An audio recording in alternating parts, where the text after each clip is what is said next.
तो भाई वैसे तो पिछले कुछ साल से इंडियन सिनेमा में काफी सारी सुपर हीरो फिल्मों का अनाउंसमेंट हुआ है और जिसमें से कुछ का काम शुरू भी हो चुका है तो कुछ ऑलरेडी ओटीटी प्लेटफॉर्म पर दस्तक दे चुके हैं, जिसके कारण सुपर हीरो लवर्स के बीच ऑलरेडी क्रेज बढ़ना शुरू हो चुका था। पर 10 फरवरी को शक्तिमान की फिल्म का अनाउंसमेंट के बाद उस क्रेज में मानो एक और बूस्टर डोज लग गया है।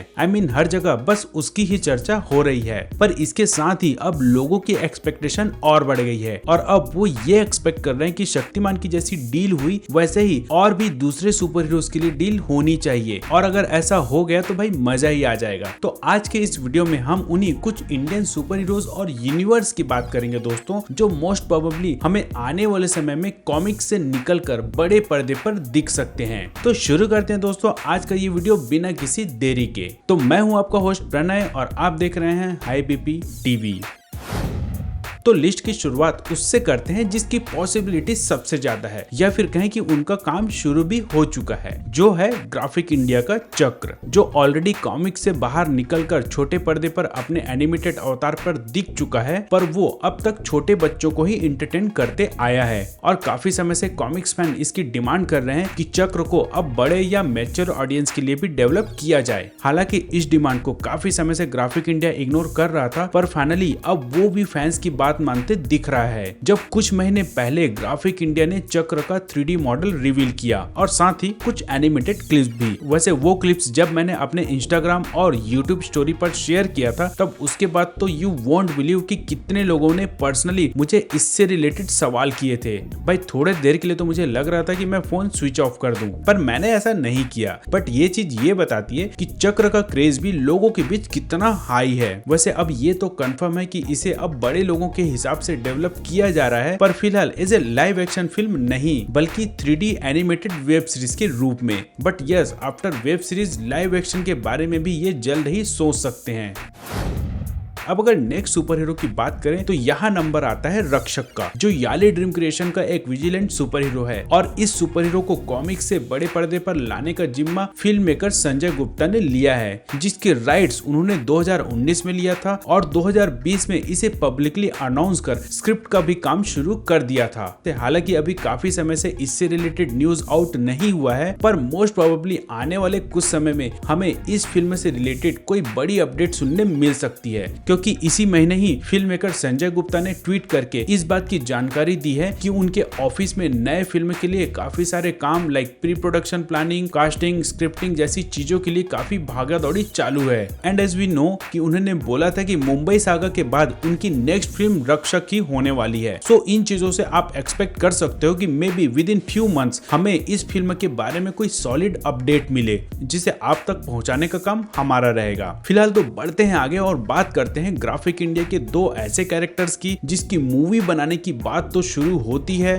थोड़ा बहुत प्रोग्रेस भी होता है, पर किसी न किसी लीगल इश्यूज के कारण ये प्रोजेक्ट बीच में ही रुक जाता है। जी हाँ, मैं बात कर रहा हूँ देवी और द साधु की, जिनकी फिल्म बनाने की कोशिश तब से हो रही है जब से इनकी कॉमिक्स वर्जिन कॉमिक्स और लिक्विड कॉमिक्स के नाम से बिकती थी। द साधु के लिए तो बाकायदा निकोलस केज से डील हो भी चुका था, पर उसी बीच फाउंडर्स के बीच कुछ ऐसा हुआ जिसके बाद वर्जिन कॉमिक्स को अगेन रीनेम करके ग्राफिक इंडिया कर दिया गया, और शायद इसी कारण से साधु की फिल्म एडॉप्टेशन का काम भी रुक गया, और मे भी इसी कारण से ही देवी का काम भी रोक दिया गया, जो डिस्कशन के बहुत ही अर्ली फेज में था। खैर वैसे ये सारी बातें 5 से 6 साल पहले की थी। अब ग्राफिक इंडिया बिना किसी रुकावट के अच्छे से चलते हुए नजर आ रहा है, तो अब इसकी पॉसिबिलिटी ज्यादा है कि ग्राफिक इंडिया फिर से इनके ऊपर विचार करें। बट सिंस आज के समय में ग्राफिक इंडिया एक ही समय में काफी सारी चीजों पे इन्वॉल्व्ड है, like the legend of Hanuman का 3rd सीजन, चक्र का 3D एनिमेटेड सीरीज, हैट्सुने मिकु का एनिमे सीरीज, नेटफ्लिक्स के लिए इंडियन आर्ची सीरीज और मंकी मास्टर फिल्म में, तो इन सब के हिसाब से इन दोनों कैरेक्टर के लिए ग्राफिक इंडिया डेफिनेटली थोड़ा टाइम लगाएगा ही।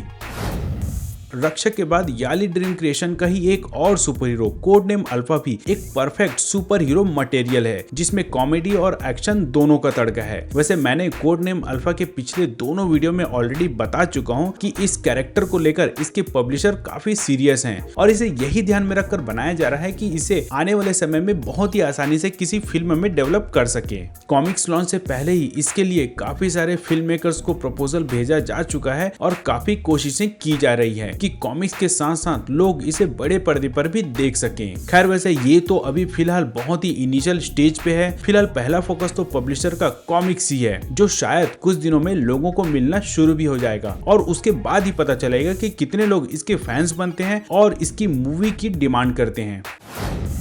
अल्फा के बाद नंबर आता है अवतार एक्स और शैडो टाइगर का, और बाकियों को तो पता नहीं, पर ये दोनों कैरेक्टर मुझे पर्सनली काफी पसंद है, इवन चक्र से भी ज्यादा, और इसीलिए इन दोनों को बड़े पर्दे पर देखना मेरे लिए बहुत ही अमेजिंग होगा। पर फिलहाल तो ग्राफिक इंडिया दूर दूर तक इनके बारे में बात करता हुआ नजर नहीं दिख रहा, पर आई नो आज नहीं तो कल ये भी पॉसिबल हो जाएगा। एंड ट्रस्ट में दोस्तों, ये दोनों कैरेक्टर्स भी गेम चेंजर साबित हो सकते हैं इंडियन सुपर हीरोज और इंडियन कॉमिक्स के लिए। खैर वैसे अब तक अगर आप ये सोच रहे होंगे कि भाई रियल गेम चेंजर तो कोई और है, पर उसका तो अब तक जिक्र तक भी नहीं हुआ है, तो डोंट वरी, हमारे लिस्ट में वो पब्लिशर भी हैं जो चाहे तो पूरे टॉप 10 में उनके ही सुपर हीरोज का कब्जा हो सकता है। इंडिया में कोई दूसरा ऐसा कॉमिक्स पब्लिशर नहीं है जिनके पास इतना बड़ा और सॉलिड सुपर हीरोज का यूनिवर्स हो और जिनका लगभग 40 साल का इतिहास हो। जी हाँ दोस्तों, मैं बात कर रहा हूँ राज कॉमिक्स का, जिनके पास नागराज, ध्रुव, डोगा, परमाणु, भेड़िया, तिरंगा, एंथोनी जैसे और भी ना जाने कितने आइकॉनिक कैरेक्टर्स हैं, जिनके ऊपर न केवल बेहतरीन फिल्में बनाई जा सकती है बल्कि पूरा का पूरा एक सिनेमैटिक यूनिवर्स भी खड़ा किया जा सकता है, just like Marvel and DC. But somehow ये पॉसिबल होता नहीं दिख रहा है, एटलीस्ट अभी की सिचुएशन को देखकर तो बिल्कुल भी नहीं।